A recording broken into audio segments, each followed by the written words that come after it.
Hello, everyone. I am ZHAO Chuang. Today, let's draw the skull of Suchomimus. The skull of Suchomimus is relatively well preserved, which provided great help for our restoration. The most salient feature of its skull is that it is slender and elongated, similar to that of crocodiles, which is the reason for its name. But because the part of the skull below the eyes was not found, the entire head was restored to a very narrow shape in early restorations. But we now know the rear part of its skull is very thick and heavy. First of all, let's determine the position of each part of the skull on the paper. Without the crest, the highest position should be at the eyes. Above the eyes, we draw its crest first. Its crest was tall and long, extending all the way to the nose, which distinguished it from other spinosaurids.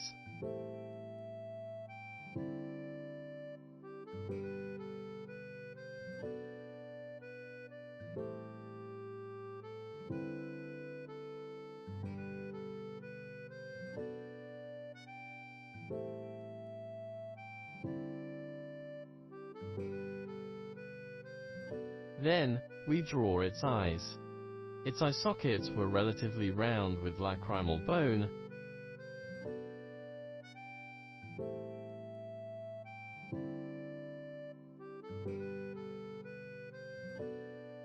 and the not very big antipodal fenestra at the front.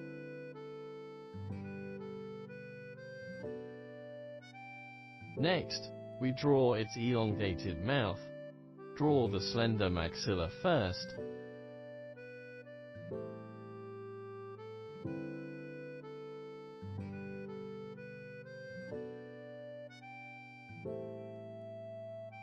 At the front of the maxilla, we draw its nostrils.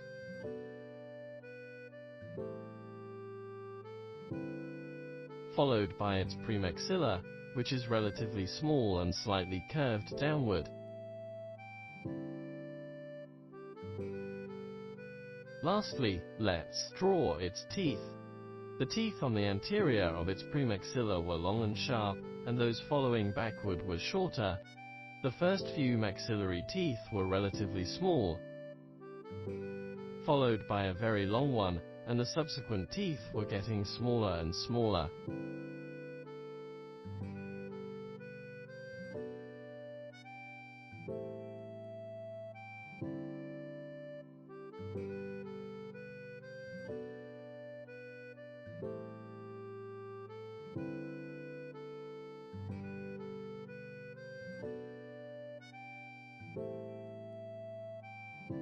Then, we draw the rear of its skull, starting with postorbital bone, followed by the quadratojugal,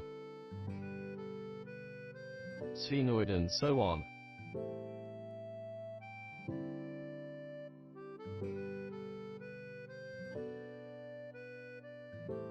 Next, we go back to the front and draw its jugal bone.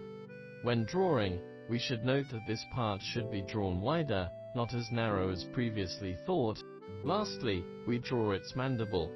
When drawing the mandible, pay attention that when its mouth is closed, the anterior of the mandible would fit into the gap of the maxilla.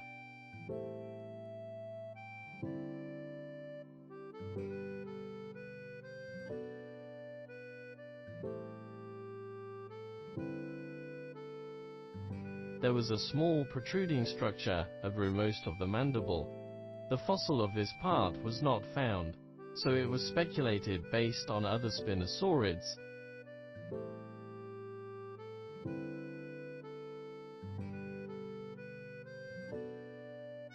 In the posterior part of the mandible, there was a hole attaching the muscles.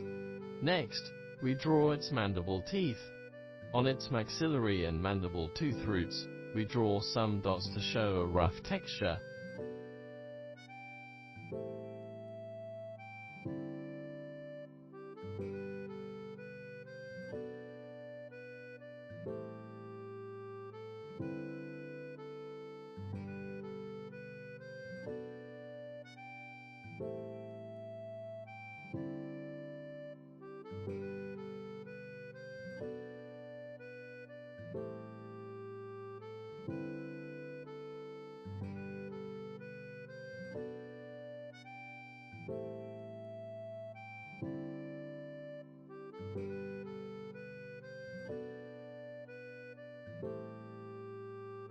Good.